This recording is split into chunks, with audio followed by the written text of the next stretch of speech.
드라마 제빵왕 김탁구가 나왔을 때 사람들이 그랬습니다. 이 드라마는 SPC 회장이 일대기다. 이 소문은 사실이 아니었지만 아무튼 이 그룹이 제빵왕은 맞죠. 파리바게뜨, 파리크라상, 삼립, 샤닐 거느린 이 그룹, 쉑쉑버거, 베스킨라빈스, 던킨도너츠까지 국내에 들여와서 성공적으로 키워냈죠. 지금이야 다양한 분야로 확장하고 있지만은 예전엔 정말 빵밖에 몰랐습니다. 빵은 버리고 실만 모았다는 포켓몬스터 빵, 디지몬 빵도 여기서 만들었죠. 이런 SPC의 핵심은요, 파리바게뜨입니다. 국내에선 없는 곳이 없을 정도로 동네 구석구석 한 자리씩 차지하고 있죠. 하지만 시장에서 차지하는 비중이 워낙 크기 때문에 공정위로부터 제재도 많이 받습니다. 파리바게뜨 때문에 동네 빵집들이 망했다, 동네 상권을 황폐한다, 이런 비난도 받고 있죠. 이외에도 고용 문제, 표절 논란, 근무 시간 조작 등 논란들이 아주 많고요. 하지만 지금은 이렇게 거대한 기업이 과거엔 업계 4위 안에도 못 들던 곳이라면 믿으시겠어요? 오늘은 이 기업의 논란은 잠시 접어두고요, SPC의 파리바게뜨가 어떻게 국내 대표 빵집이 됐는지에 대한 이야기 떠먹여 드리겠습니다.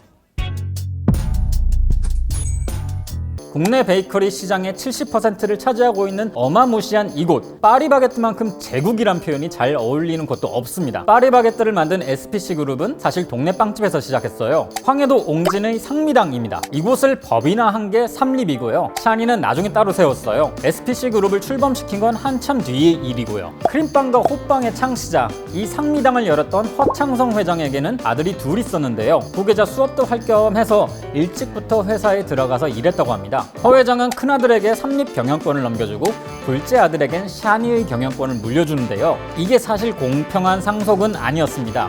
오히려 장남, 차남 차별한 거죠. 당시 삼립은 제과업계의 대표 기업이었고 샤니는 공장제 케이크를 만들던 중소업체였거든요. 대표 상품도 없었고요. 근데 이 둘째 아들은 빵에 대한 열정이 굉장했다고 합니다. 대학생 때 중고 트럭 한 대 뽑아가지고 빵 시장을 막 휘젓고 다니고 기획안도 막 이만큼씩 제출했다고 해요. 그리고 미국 제빵협회에 베이킹 유학을 다녀오기도 합니다. 당시 제과 제빵 경영자 중에선 선진국에서 제대로 빵 교육을 받은 사람들이 드물었거든요. 이 드물고 드문 열정맨, 현 SPC 그룹 회장인 허영인 회장입니다. 허영인 회장이 유학을 다녀와서 샤니 경영권을 물려받은 게 84년인데요. 제가 돈슐랭에서 자주 언급하는 시기죠. 변화의 분기점 1980년대. 제과 제빵 업계도 이때 정말 많이 바뀝니다. 이전까진 공장에서 대량 생산하던 빵들이 인기였어요. 그런데 80년대 들어서부턴 베이커리에서 만든 빵으로 소비 패턴이 바뀝니다. 81년 전국 베이커리의 수는 약 2천여 개였는데요. 이게 85년 말에는 7,500여 개로 급증할 정도였으니까요. 그리고 이 트렌드에 맞춰서 허영인 회장은 86년 반포동에 파리크라상을 오픈합니다. 당시 트렌드가 베이커리 중심으로 흘러가고 있었으니 유학까지 다녀온 베이킹 전문가인 허영인 회장에겐 유리하게 돌아가고 있었죠. 물론 만만한 상황은 아니었습니다. 크라운 베이커리, 신라면과 같은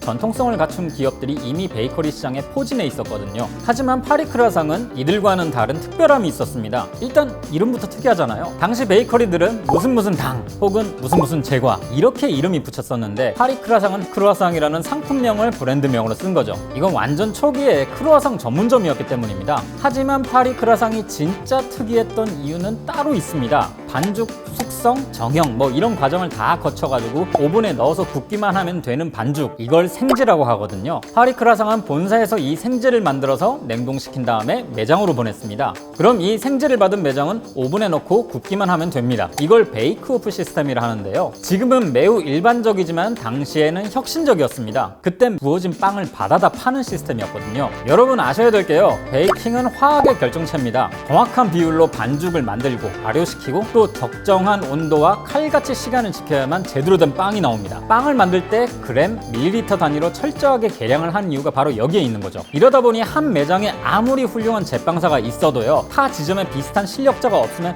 똑같은 빵을 못 만듭니다. 이런 문제 때문에 기존의 제빵 기업들은 한 장소에서 빵을 대량으로 만들어서 포장한 다음에 각 매장으로 보냈던 거예요. 당연히 그러면 맛도 덜하죠. 그런데 파리크라상은 생지를 만들어서 냉동시킨 다음에 매장으로 보냅니다. 그럼 이걸 받은 매장은 매뉴얼대로 그냥 굽기만 하면 되고요. 대량 생산도 가능하지만은 품질 하락도 거의 발생하지 않아요. 물론 이건 79년에 이미 국내에 도입되어 있던 기술이긴 했습니다. 그런데 많은 기업들이 이걸 채용하는데 소극적이었어요. 이걸 제대로 하려면은요, 베이킹 공간이 추가적으로 필요해서 매장이 더 커야 되고요, 매장마다 냉동, 해동 시설은 물론 오븐도 별도로 필요합니다. 또 아무리 생지를 받아다 굽는다지만은 어느 정도 교육받은 인력이 배치되어야 하고요. 임대료, 시설비, 인건비 전부 다 뛰는 거잖아요. 손을 대는 순간 일이 커집니다. 그래서 시장에서 이미 자리가 잡힌 점포들을 가진 기업들은 이 기술을 적극적으로 활용하지 못했던 거죠.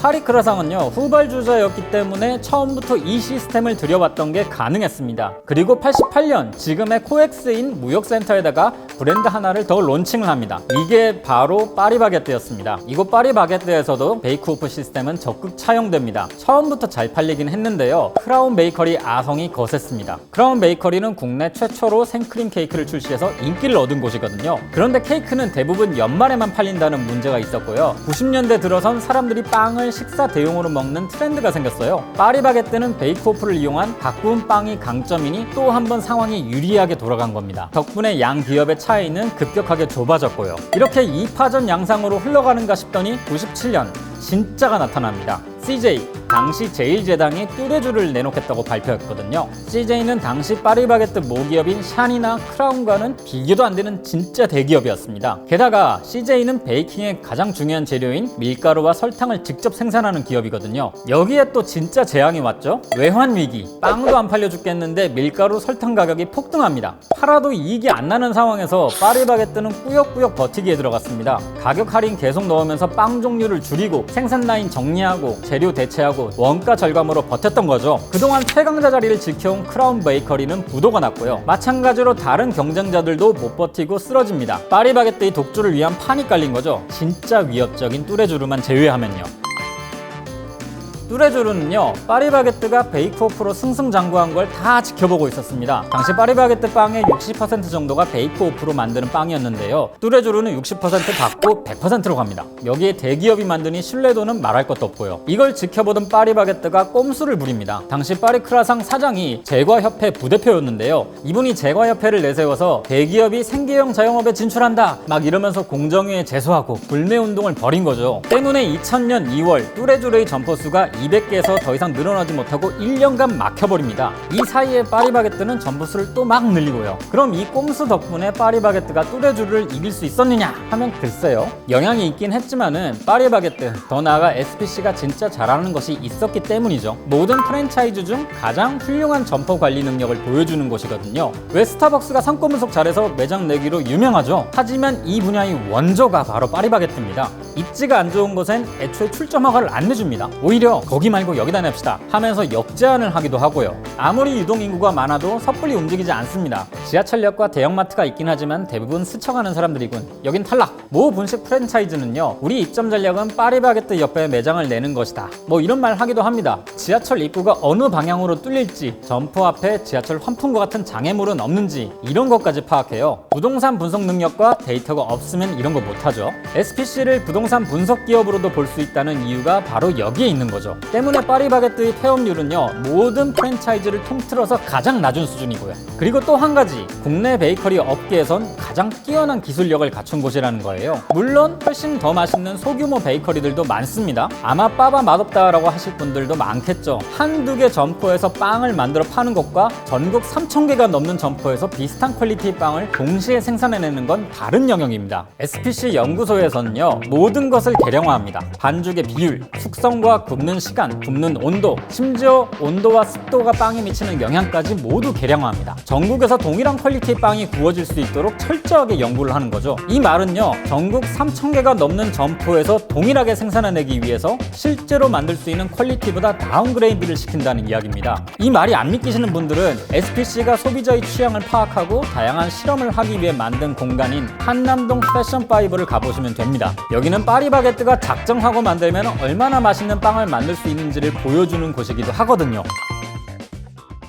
지금 해드릴 얘기는요, 논란이 될 수도 있는 얘기인데요, 파리바게뜨는 골목 빵집을 망하게 만들었다는 비난을 늘 받습니다. 하지만 파리바게뜨는 동네 빵집들의 평균적인 수준을 끌어올렸습니다. 그리고 소비자들에게는 빵의 기준을 제공했고요. 빵집 입장에서도 확실한 기준이 됩니다. 이태원의 유명 빵집 오레종 대표는 이런 얘기를 한 적이 있습니다. 과거에 동네 빵집은 어디나 잘 됐기 때문에 굳이 맛을 업그레이드 할 필요가 없었다. 하지만 스타벅스 같은 대기업이 있었기 때문에 고급 커피 시장이 생겼듯 빵도 마찬가지다. 비판한다. 파리바게뜨로 인해 빵 맛에 대한 기준이 생겼다고 생각한다. 파리바게뜨가 많은 논란이 있는 것은 사실입니다. 가전기업이기 때문에 공정위의 집중 견제를 받기도 하고요. 하지만 이런 논란과는 별개로 빵에 관한 우리의 시각과 시장을 뒤바꾼 기업이란 것은 부정할 수가 없습니다. 2010년대 초반 출점 제한 규제가 등장하면서 파리바게뜨는 전성기를 지나 완숙기로 접어듭니다. 국내에 점포가 너무 많기도 하고요. 사실 이제 사람들은 예전처럼 파리바게뜨를 고급빵으로 평가하지 않죠. 이젠 특색 있는 소규모 베이커리의 빵들을 찾아다니기 시작했거든요. 앞서 말했듯이 여기서 파리바게뜨는 기준점인 거죠. 논란은 넘치지만 시대의 변화를 놓치지 않고 이용해 시장을 장악한 이 기업 덕분에 우리의 빵 시장은 더욱 다양하고 풍성해졌죠. 앞으로는 구설수에 오르내리는 기업이 아닌 그저 맛있는 빵집이 되길 바라면서 이 기업이 어떻게 변화할지 한번 지켜보시죠.